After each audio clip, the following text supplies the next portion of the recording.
Assalamualaikum warahmatullahi wabarakatuh. Perkenalkan, nama saya Dereko Pramana dengan NIM 1D0222029 dari kelas R002. Di sini saya akan mempresentasikan atau menjelaskan tentang teori pertumbuhan hutan dengan dosen pengampu Bapak Dr. Marwoto Esud MSI. Di sini ada definisi teori perlindungan hutan.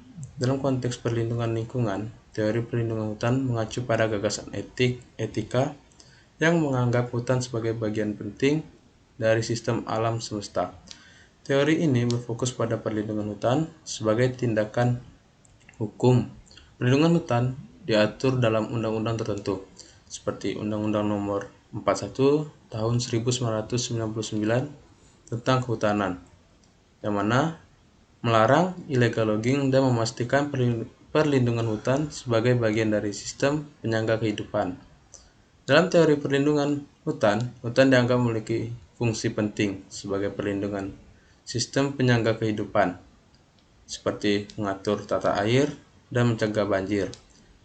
Menurut teori ini, untuk menjaga keseimbangan antara alam dan manusia dan untuk menjaga kelestarian dan ketertiban ekosistem, perlindungan hutan merupakan tanggung jawab manusia. Di sini ada teori pertumbuhan hutan. Teori pertumbuhan hutan adalah suatu konsep ilmiah yang menggambarkan proses dan dinamika pertumbuhan pohon, serta perkembangan ekosistem hutan secara keseluruhan. Berikut ini ada penjelasan singkat mengenai beberapa teori dan model yang digunakan dalam studi pertumbuhan hutan. Yang pertama, teori suksesi ekologis. Proses ekologis yang dikenal sebagai suksesi menunjukkan perubahan struktur komunitas seiring waktu hingga komunitas mencapai klimaksnya. Interaksi antara spesies dengan lingkungannya menyebabkan dinamika di setiap suksesi, sehingga setiap tahapnya dapat dibentuk oleh tipe vegetasi dengan berbagai spesies tumbuhan. Spesies tumbuhan yang melakukan kolonisasi pada tahap awal suksesi secara tidak langsung mempengaruhi komposisi tanah melalui pemanfaatan dan pengembalian karbon dan nitrogen yang ada di tanah. Pada awal suksesi, terjadi tingginya gangguan ekologi, rendahnya produktivitas, dan rendahnya keragaman jenis tumbuhan. Namun seiring berjalannya waktu, gangguan ekologis akan berkurang, produktivitas akan meningkat, dan keragaman jenis tumbuhan akan meningkat. Terbentuknya komunitas klimaks akan lebih cepat ketika variasi jenis tumbuhan meningkat diikuti oleh variasi jenis hewan. Suksesi dapat berlangsung dengan kecepatan yang berbeda-beda dan mencapai tingkat yang berbeda. Berikut ini ada beberapa jenis suksesi. Yang pertama, suksesi primer. Suksesi primer terjadi di area yang sebelumnya tidak memiliki vegetasi, seperti setelah letusan gunung berapi dan pencairan glaser. Proses ini dimulai dengan kolonisasi oleh spesies perintis, contohnya lumut dan lichen, dan diikuti oleh tanaman pionir, dan akhirnya berkembang menjadi komunitas klimaks yang stabil. Yang kedua ada suksesi sekunder. Terjadi di area yang sudah memiliki tanah dan sisa vegetasi, misalnya setelah kebakaran hutan dan penebangan. Proses ini lebih cepat dibandingkan suksesi primer karena adanya benih dan nutrisi yang sudah tersedia. Yang kedua, ada model pertumbuhan individu. Pengelolaan hutan lestari memerlukan perencanaan jangka panjang dengan bantuan perangkat yang tepat. Salah satunya adalah perangkat pendugaan pertumbuhan dan hasil tegakan. Pendugaan ini menggunakan model matematik berdasarkan parameter seperti kerapatan, umur tegakan, dan produktivitas tapak. Model ini dapat dibagi menjadi model tegakan, keseluruhan, kelas tegakan, dan pohon tunggal. Kualitas tempat tumbuh penting untuk menentukan tindakan silvikultur yang perlu dilakukan untuk identifikasi produktivitas tegakan. Kualitas ini dapat dinyatakan dengan bionita atau indeks tempat tumbuh. Yang ketiga ada teori dinamika hutan. Teori dinamika hutan yang pertama adalah teori gap dinamik, atau adalah menjelaskan bagaimana lubang atau gap di kanopi hutan yang disebabkan oleh kematian pohon, kemungkinkan masuknya cahaya dan memicu pertumbuhan regenerasi spesies baru. Ini dapat menciptakan mozaik umur dan struktur dalam hutan. Teori disturbensi dinamik, yaitu menjelaskan bahwa gangguan atau disturbensi seperti angin topan, kebakaran, dan penebangan memainkan peran penting dalam pembaruan dan dinamika hutan dengan membuka ruang untuk pertumbuhan baru. Yang keempat ada model interaksi spesies. Model yang pertama terbagi menjadi dua, yaitu pertama model kompetisi, menjelaskan bagaimana pohon bersaing untuk mendapatkan sumber daya seperti cahaya dan nutrisi. Kompetisi ini dapat mempengaruhi pola distribusi dan struktur populasi pohon. Model yang kedua adalah model koeksistensi, yaitu menekankan kepentingan interaksi positif seperti simbiosis dan mutualisme, contohnya antara pohon dan jamur mikoriza, dalam mempertahankan keragaman spesies, stabilitas ekosistem hutan. Yang kelima ada model ekosistem hutan, terbagi menjadi dua, yaitu model alometrik.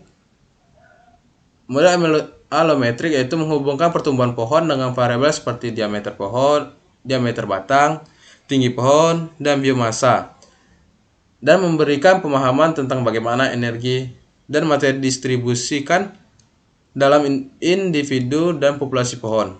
Yang kedua adalah model nutrient scaling, yaitu mengkajikan bagaimana unsur hara seperti nitrogen dan fosfor beredar dalam ekosistem hutan yang melalui proses seperti dekomposisi, mineralisasi, dan serapan oleh akar pohon. Pemahaman tentang teori pertumbuhan hutan sangat penting untuk pengelolaan hutan yang berkelanjutan, konservasi keanekaragaman hayati, dan mitigasi perubahan iklim. Studi ini juga membantu dalam memprediksi respon hutan terhadap gangguan alam dan aktivitas manusia. Di sini ada pertumbuhan hutan. Berbagai faktor biotik, contohnya seperti pohon, hewan, dan mikroorganisme, dan abiotik, contohnya seperti iklim, tanah, dan gangguan alam, dapat mempengaruhi proses pertumbuhan hutan yang mencakup perkembangan dan perubahan dalam waktu ke waktu dari struktur, komposisi, dan fungsi ekosistem hutan. Berikut ini adalah penjelasan lebih mendalam tentang komponen utama pertumbuhan hutan.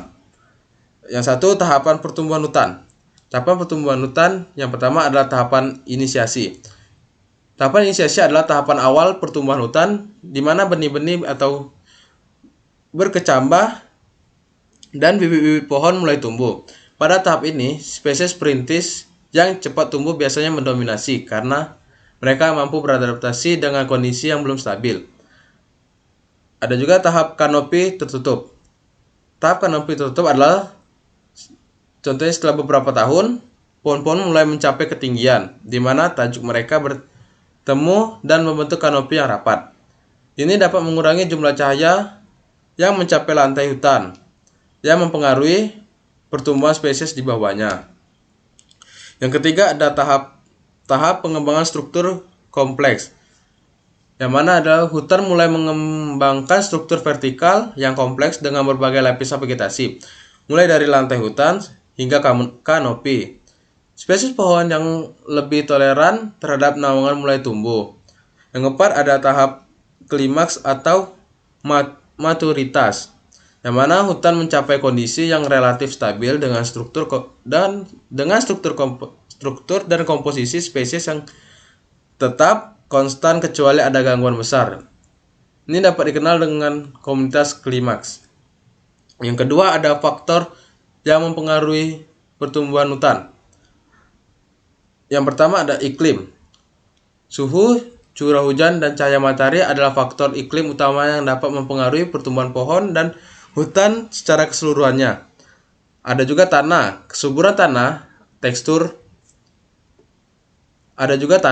Kesuburan tanah, tekstur, dan kelembapan dapat mempengaruhi kemampuan pohon untuk tumbuh dan menyerap nutrisi. Selanjutnya ada gangguan alam. Contohnya kebakaran, angin topan, dan penyakit dan serangan hama dapat menyebabkan kematian pada pohon dan membuka ruang bagi spesies baru untuk tumbuh. Selanjutnya, interaksi biotik, komponen antara pohon untuk mendapatkan sumber daya serta interaksi dengan hewan, contohnya penyerbukan dan penyebaran biji. Dan mikroorganisme, contohnya mikoriza, memainkan peran penting dalam dinamika pertumbuhan hutan. Proses penting dalam pertumbuhan hutan. Yang pertama ada fotosintesis, yang mana fotosintesis adalah proses di mana pohon mengubah cahaya matahari menjadi energi kimia yang digunakan untuk pertumbuhan. Yang kedua, transpirasi. Transpirasi adalah penguapan air dari daun melalui stomata, yang mana dapat membantu dalam pengangkutan air dan nutrisi dari akar ke seluruh bagian pohon. Yang ketiga, dekomposisi. Dekomposisi adalah suatu proses penguraian bahan organik oleh mikroorganisme yang mana melepaskan nutrisi kembali ke tanah dan kemudian dapat diserap oleh pohon. Model pertumbuhan hutan. Model pertumbuhan hutan yang pertama adalah model empiris. Berdasarkan data observasi dan pengukuran langsung dari hutan, model ini digunakan untuk memprediksi suatu pertumbuhan pohon dan perubahan pada struktur hutan.